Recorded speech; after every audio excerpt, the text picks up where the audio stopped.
Jane here. And today we're going to go a little bit off topic and talk about how my experience has been and the advice that I have for people who are doing their 2 weeks of full liquids or fulls post-op after bariatric surgery.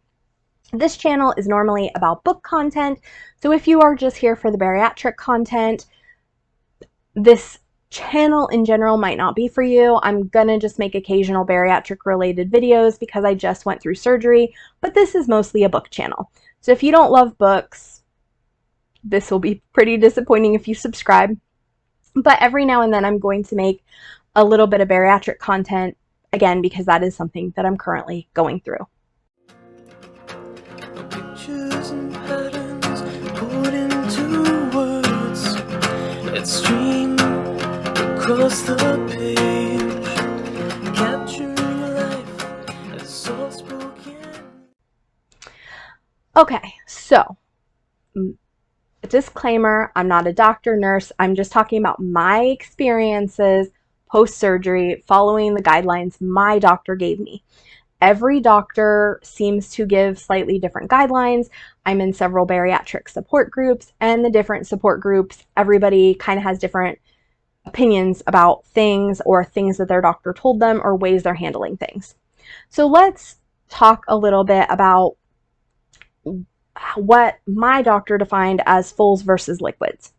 So I was given a list of foods I can have for the first 2 weeks after surgery, and they consist of liquids and fulls. A liquid is something that they explained it to me at room temperature, you can shine a flashlight through. And liquids and fulls cannot be eaten together. So fulls are going to be things that are liquids such as creamy soups. They also, in our particular program, allow for original, like unflavored cream of wheat and oatmeal, also cottage cheese. So things that you cannot shine a light through in their room temperature form. And you cannot eat these together.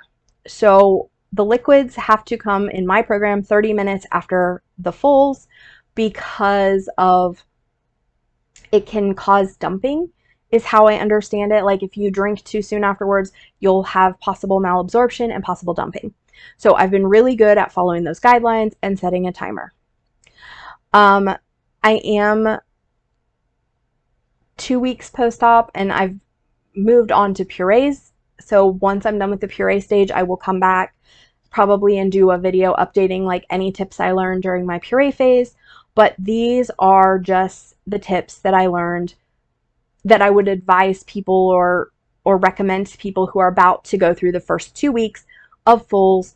But please also follow your doctor's recommendations. Your doctor's program may be different than my doctor. This is my experience, the things that worked, the things that didn't for me based on what my doctor's guidelines were. I just want to make that super clear before we move on. The first tip I have is to have both sweet and savory foods available. So when I went shopping prior to surgery, a lot of the food options I had were sweet. So I was allowed things like yogurt and sugar-free jello and sugar-free pudding and sugar-free popsicles and sugar-free fudgesicles. And so I ended up getting a lot of things that were very sweet. I could also get creamy soups and cream of wheat, and I did do that, but I didn't get as much variety as I probably should have. So one of the things I found really early on was that I was desperately craving savory foods. And I kept wanting things like pizza, and I kept wanting things like, hamburgers. And of course I couldn't have any of those things, but I could have beef broth. I could have, and we'll talk about this a little later, like something pizza-esque. That I created to deal with my craving. But just make sure you have a variety of food you can try, because it's easy to get bored, even though it's 2 weeks and you're still eating 6 times a day, or my doctor told me to eat 6 times a day. So I'm trying to eat 6 times a day, and I would get so tired of the sweet foods. And that's not something I normally do. Also, they say your taste buds change after surgery. I'm 2 weeks out. I haven't noticed major changes yet, but I definitely noticed that there were times that I really wanted savory foods when I had expected to really want sweets. So just make sure you have a variety if you shop before your surgery of the things that you're allowed, savory and sweet. That way you're not bored and frustrated and craving and miserable because all you have is protein drinks and sugar-free Jello. My second tip is to track. I'm sure your doctors have already told you this, but in case they haven't, tracking really helps you figure out how much you're eating and meet your goals. I'm using Bariatric. It is a free app that I got on my phone. I don't love it. I'll be honest with you. I think when it works okay, but a lot of times it doesn't work how I want it to. So for instance, you can scan items, and sometimes when you scan, it comes up correctly, but sometimes it doesn't. And a lot of items that I personally get don't scan. So like a lot of Aldi's items, a lot of like kind of specialty items don't scan. And so you have to manually input everything in. And that's a big pain in the butt, especially when you're starving and trying to get food. Another issue I have with it is if you are using the food lookup, because sometimes you can just like put in foods, what you're getting is not maybe what's meshing with the nutrition label. So I've occasionally put in things and it'll be like, okay, I'm telling it it's this, but this nutrition is coming up that's nothing like what's on the box. So sometimes it's just a little off, but sometimes it's like way off and you're like, yeah, that's not even close. So I'm not loving it, but a couple things. Number one, it's helping me to see what time I'm eating, which has been super important because I can eat every 2.5 to 3 hours. And so I need to check sometimes because I am feeling hungry. Like not everybody feels hungry after surgery. I do. About 5 or 6 days out, I started feeling hungry, and I have to check with my app to make sure it is time to eat before I eat because I don't want to eat too soon and feel sick, but I also don't want to have waited too long. So that's really helpful. It's also helping me figure out if I'm meeting my protein goals. So my doctor wants me to have 65 to 75 protein a day, grams of protein a day. And I am doing better with it now that I'm on purees, but when I was on fulls, I really struggled and I don't think I ever hit my protein goals as hard as I did try. But it helps you still see where you are. You can also track your bathroom habits, which after surgery can be really important because getting blocked up can be a problem. And you also can track your exercise and water intake. I've not been tracking my water intake, although that is super important for people post-bariatric surgery to stay hydrated. I have like given myself the goal every day of 2 bottles of water with flavoring. So it's this bottle from Kroger. So I do 2 of these a day. And as long as I know I'm doing that, I don't worry too much about tracking it because I'm inconsistent and I don't know how to track, like guess how many liters are left in my bottle from yesterday. I take the bottle to bed at night, so I'm drinking throughout the night when I get up to go to the bathroom, etc. The exercise tracker on Bariatric is extremely annoying because it wants you to know how many calories you burned. So, and it doesn't calculate it for you. So instead of having like a built-in, which I assumed it would, a built-in, I did walking for this amount of time, okay, here's your calories. No. You have to go figure out what your calories were and put it in the system. So I've pretty much stopped using it for tracking my exercise and tracking my water, but I am still tracking my food to make sure I'm meeting my protein goals and to see when I last ate so that I'm spacing out my foods properly. So having some kind of tracking is really helpful. Also, in the beginning, I was tracking the medicines I took because when you come home, you have a lot of prescriptions and making sure that I was not taking things inappropriately. I probably should still be tracking my vitamin to make sure I'm getting that every day. I've been pretty good about being sure of that, but there's a lot to track right after surgery and you don't feel great. So track your foods, at least. Track everything, ideally, but at least track your foods. Be better than I am. The next thing is because Jello sugar-free Jello, is classified as a liquid. I have been using that when I have breakthrough hunger. So sometimes I am hungry before my next meal. This sometimes happens, I think, because I'm under eating for the meal I had or eating something that was super digestible.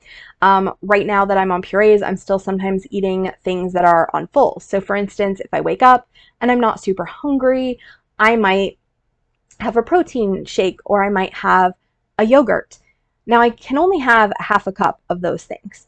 So if I eat those and then before my next food time at 2.5 hours, I'm hungry again, I will have Jello, sugar-free Jello, to kind of get me over the hump. So if you are somebody who's really struggling with hunger in between your foods, you can use Jello since it's a liquid if your doctor says so. My doctor has it listed as a liquid, to kind of bridge that gap. I had a lot of days, especially when I was on that precipice of moving to purees, where I would eat my fulls and still be really hungry like half hour to an hour before it was time to eat. So I would go and grab a sugar-free Jello just to kind of tide me over. At one point, I was getting the Jello cubes. That way it felt more like actually eating and I was like picking them up with my hands and eating. And I'll be a little bit honest, I probably at times overate the Jello a little bit, but since they could count towards my liquid and my hydration, I didn't feel bad about that. And also, like, it helped curb my hunger until I could get to my next meal. So having strategies like that is great. I would find something after your surgery to kind of make sure that you have something to handle your hunger between so that you're not eating food you shouldn't or making yourself sick. My next tip is if you are feeding a family, try to have some foods that you can eat together. So I'm on purees now and it's so much easier because a lot of foods I can have that my family is having. For instance, I can have eggs now. And so like my partner will make himself scrambled eggs and I'll make scrambled eggs from the egg beaters. So he's making it from like whole eggs, but I can't have yolks yet. So I'm making the little egg beater scramble, but we're still both having scrambled eggs and we can still eat together. This was a lot harder when I was on fulls, but not impossible. So there are times that I did like creamy tomato soup for myself and my partner did creamy tomato soup plus grilled cheese for himself. There are lots of options you can do that you could still eat with a partner or with family, and that way you're not feeling excluded. Now, everybody's different. I know some people have really felt like the opposite, like they didn't want to eat with their family, they didn't want to see their family eating regular food. For me, at meal times, I almost felt excluded, like I want to eat when my partner's eating because we usually eat together. And so to not be able to do that kind of felt like it was rough on the relationship because we're used to eating our meals together. And it was rough for him to be eating something that was so drastically different than what I was. So at times we did try to like sync up. Now, it didn't happen all the time. There were plenty of times when he had a big old burger and I had some yogurt. And, you know, that's an acceptable thing.